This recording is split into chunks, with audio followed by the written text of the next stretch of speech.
തമ്പ്രാൻ അല്പം കട്ടുമുടിച്ചാൽ അമ്പലവാസികളൊക്കെ കേൾക്കും എന്നാ പറഞ്ഞു. കേട്ടിട്ടുണ്ടോ?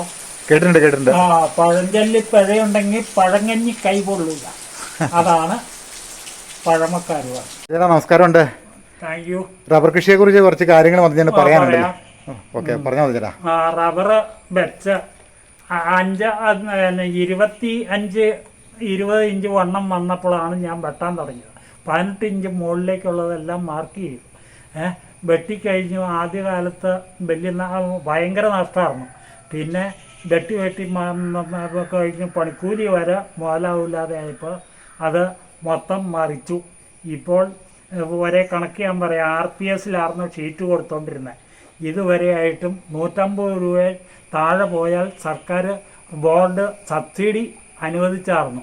5 പൈസ 3-4 മാസത്തെ എനിക്ക് കിട്ടിയിട്ടില്ല. അതങ്ങനെ. പിന്നെ മരുന്നടിച്ചതിന് 25,000 രൂപയോളം എനിക്ക് ചിലവായി, എൻ്റെ കയ്യിൽ നിന്ന് എടുത്തു. പിന്നെ പ്ലാസ്റ്റിക് ഇട്ടതിന് 10-30,000 രൂപയായി, പണിക്കൂലി എല്ലാം കൂടെ കൂടി. ഇത് എനിക്ക് ആകെ 1000 മരം 5 ഏക്കർ സ്ഥലമാണ് ഉള്ളത് റബ്ബറിൻ്റെ അത്. അത് കുറച്ച് കാറ്റ് പിടിച്ചൊക്കെ പോയി, അങ്ങനെ പോയി. റബ്ബർ വെച്ച ഇടി വെട്ടി ഒരു 12 റബ്ബറും 2 തെങ്ങും പോയിട്ട് കൃഷിഭവനിൽ പോയി അവരെ കണ്ട് വിവരം പറഞ്ഞു കഴിഞ്ഞപ്പോൾ അവരതിൻ്റെ ഫോട്ടോ എടുത്തുകൊണ്ട് വരാൻ പറഞ്ഞു. ഞാൻ ഇവിടെ അടുത്തുള്ള ഒരു പുള്ളിയുടെ മൊബൈലിൽ എടുത്തുകൊണ്ട് വന്ന് കൊടുത്തപ്പോൾ അത് ക്ലിയർ അല്ല എന്ന് പറഞ്ഞു.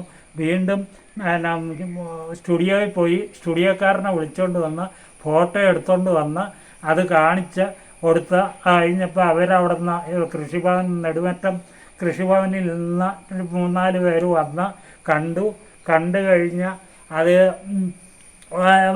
റിപ്പോർട്ടെല്ലാം എഴുതി ഓക്കെ ആക്കി. 5 രൂപ അതിന് ഇടിവെട്ടിപ്പോയതിന് 2 തെങ്ങിനോ റബ്ബറിനോ എനിക്ക് സബ്സിഡി കിട്ടിയിട്ടില്ല. പിന്നെ വാഗ്ദാനങ്ങൾ വെച്ചല്ലേ? വാഗ്ദാനങ്ങൾ മാത്രം ഇങ്ങനെയുണ്ട്. പിന്നെ ഷീറ്റ് കൊടുത്തതിൻ്റെ 150 രൂപ താഴെയാണെങ്കിൽ അത് കർഷകർക്ക് എല്ലാ കർഷകർക്കും കൊടുക്കുമെന്ന് പറഞ്ഞു. അത് കിട്ടിയിട്ടില്ല 3-4 മാസമായിട്ട്. പിന്നെ മരുന്നടിച്ചതിന് എനിക്ക് 24,000 രൂപ, ഇത്തവണ ഹെക്ടറിന് 24,000 രൂപയാണെന്ന് പറഞ്ഞു. അത് തന്നു കഴിഞ്ഞപ്പോൾ 3-4 മാസം കഴിഞ്ഞപ്പോൾ എന്നോട് പറഞ്ഞു പകുതി കാശേ ഉള്ളൂ ബോർഡിൽ നിന്ന് തന്നിട്ടുള്ളൂ, അതുകൊണ്ട് തിരിച്ചടയ്ക്കാൻ പറഞ്ഞ് എന്നോട് 12,000 രൂപ തിരിച്ചു മേടിച്ചു. തന്ന പൈസ തിരിച്ചു മേടിച്ച ചരിത്രം ആദ്യമായിട്ടാണ്. ആ പുള്ളി ഞാൻ തിരിച്ചു കൊടുത്തത് എങ്ങനെയാണെന്ന് വെച്ചാൽ RPSൻ്റെ പ്രസിഡന്റ് എന്നോട് പറഞ്ഞു എൻ്റെ കയ്യിൽ നിന്നില്ലെങ്കിൽ നഷ്ടപ്പെടേണ്ടി വരും എന്ന് പറഞ്ഞു. ചേട്ടാ, എനിക്ക് വേണ്ടി ചേട്ടന് 1 പൈസ പോലും നഷ്ടപ്പെടണ്ട എന്നും പറഞ്ഞ് ഞാൻ തിരിച്ചു കൊടുത്തു. മുഴുവൻ കാശും കൊടുത്തിട്ടില്ല. ഇനി ഒരു 6,000 രൂപയോടെ കൊടുക്കാനുണ്ട്. 13,000 രൂപയാവും എന്ന് പറഞ്ഞു. ഈ പൈസ വീണ്ടും ചോദിക്കുന്നുണ്ടോ? അവര് തിരിച്ചടയ്ക്കാൻ പറയുന്നുണ്ടോ? അല്ല, തിരിച്ചടയ്ക്കാൻ സബ്സിഡി തന്ന പൈസ അവർ പറയുന്നുണ്ട് RPS പ്രസിഡന്റിന്റെ കയ്യിൽ നിന്ന് ഇല്ലെങ്കിൽ കൊടുക്കേണ്ട വരും, നഷ്ടം വരും എന്നാ പറഞ്ഞത്. എനിക്ക് എടുത്ത് തന്നതല്ലേ, അതുകൊണ്ട് ഞാൻ എൻ്റെ മനസാക്ഷി വെച്ച് ഞാൻ തിരിച്ചു കൊടുത്തു. RPS ആദ്യമായിട്ട് കേൾക്കുന്നല്ലോ. ചരിത്രത്തിൽ ആദ്യമായിട്ടാണ് RPSന്റെ 1,396 രൂപ കൊടുക്കാനുണ്ട്. ബില്ലുണ്ട്. ബില്ല് വേണമെങ്കിൽ നോക്കിക്കോ. പുള്ളി കുറിച്ച് തന്ന ബില്ലാണ്, RPSന്റെ ബില്ലാണ്. പിന്നെ എല്ലാ ബില്ലും ഉണ്ട്. ഷീറ്റ് ഞാൻ 145 രൂപ കൂടുതൽ ഒരിടത്തും കൊടുത്തിട്ടില്ല. അതിൻ്റെ ബില്ലുണ്ട്. ഇതുവരെയായിട്ട് എനിക്കൊരു സബ്സിഡിയും വന്നിട്ടില്ല. ഇങ്ങനെ പോണു റബ്ബർ കൃഷി പരാജയമായതുകൊണ്ട് ഞാൻ തടിയെല്ലാം കൊടുത്തു. ഷോട്ടർ വെട്ടാൻ പറ്റിയില്ല. ഷോട്ടർ വെട്ടിക്കഴിഞ്ഞാൽ അതിലും വലിയ നഷ്ടമാണ്. ആസിഡ് കൂലി, മരുന്നടിക്കൂലി,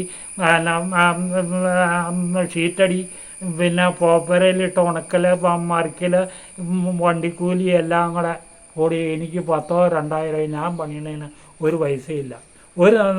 ചുമ്മാ പണിയാന്ന് മാത്രം. അതങ്ങനെ എല്ലാ കൃഷിയും തെങ്ങ് ആണെങ്കിൽ മുഴുവൻ യാതൊരു തെങ്ങ് ചെയ്താൽ സബ്സിഡി ഉണ്ടെന്ന് പറഞ്ഞു. ഇന്ന് വരെ അത് ആർക്കും കൊടുത്താൽ കേട്ടിട്ടില്ല.